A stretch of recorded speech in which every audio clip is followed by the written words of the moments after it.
مشاهدي متتبعي اخبارنا، مرحبا بكم في هذا البث المباشر مباشره من مركب محمد الخامس بالدار البيضاء، حيث تجرى مباراه الرجاء الرياضي والاتحاد التركي عن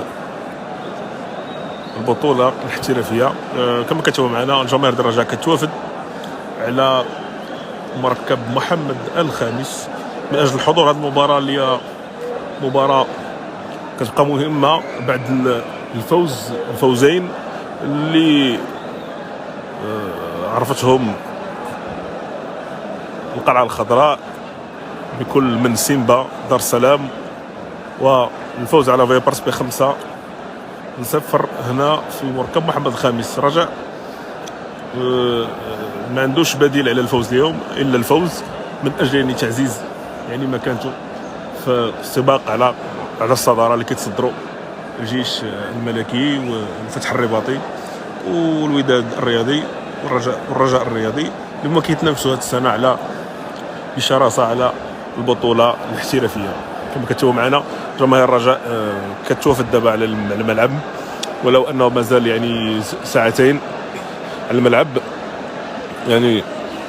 الجماهير كتحضر بشويه، وكنعرفوا بان هذه المقابلات اللي كتكون في وسط الاسبوع كتكون مقابلات صعبه، ولكن اليوم جماهير الرجاء كما تابعني عبر الشركه المكلفه بالتذاكر هي كازابلانكا، على ان اساس انه غيشي فيرمي جميع لي زون الدراجه من لوزون 1 حتى لوزون 8 كلهم عامرين.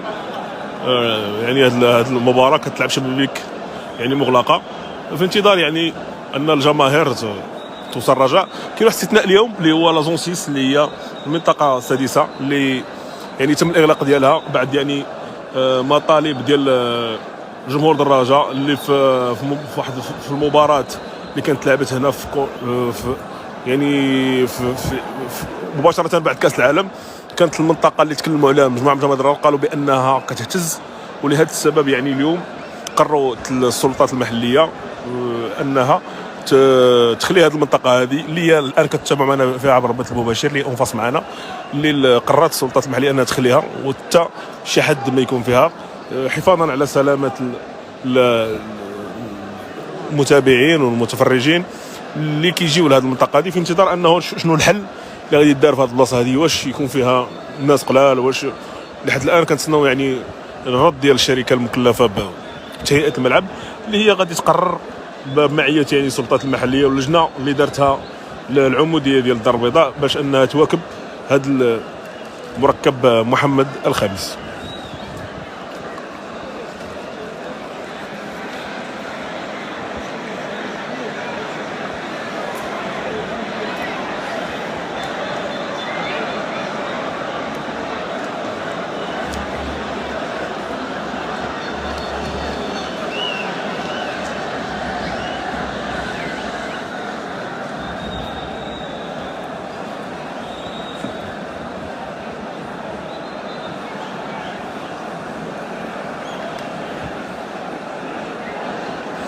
لتذكير ان اليوم مباراه الرجاء الرياضي واتحاد التوارقه كتعرف غياب كل من سفيان بن جديده اللي تصاب في التدريب، وكتعرف غياب كذلك اللاعب محمد بوكسوت اللي هو كذلك هو بدوره مصاب، وغياب مقدم اللي هو كيلعب في الدفاع نظرا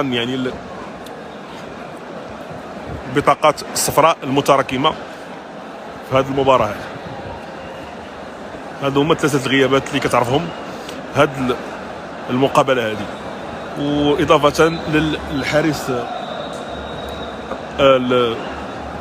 البديل ديال انس نيتي اللي ما ضماتوش اللائحه اللي اعلن عليها الرجاء، في انتظار واش غادي يكون مدرج في التشكيله الرسميه او انها ما غتكونش.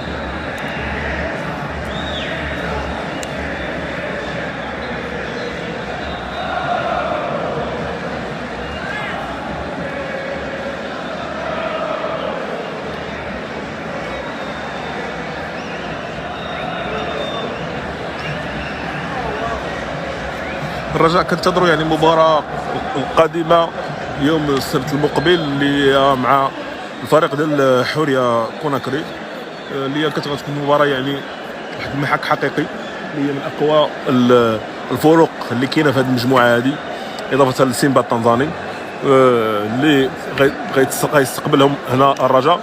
وفي انتظار يعني حوريه كوناكري كيبحث على ملعب بديل، لانه ما لقاش ملعب فين انه يقدر يعني اونغولا ارتأت يعني لجنه الكاف انه ما كاينش الملعب، يعني هو لا يتطابق مع مواصفات الكاف.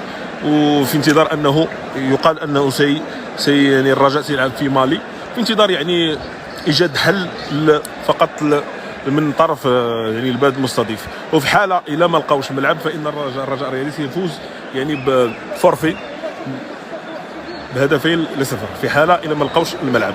هذا هو اللي اقترحت اللجنه ديال لاكاف، في انتظار يعني نشوفوا حوريه كوناكري واش غتلقى فينا الملعب ديال فين غتستضيف فيه الرجاء او لا.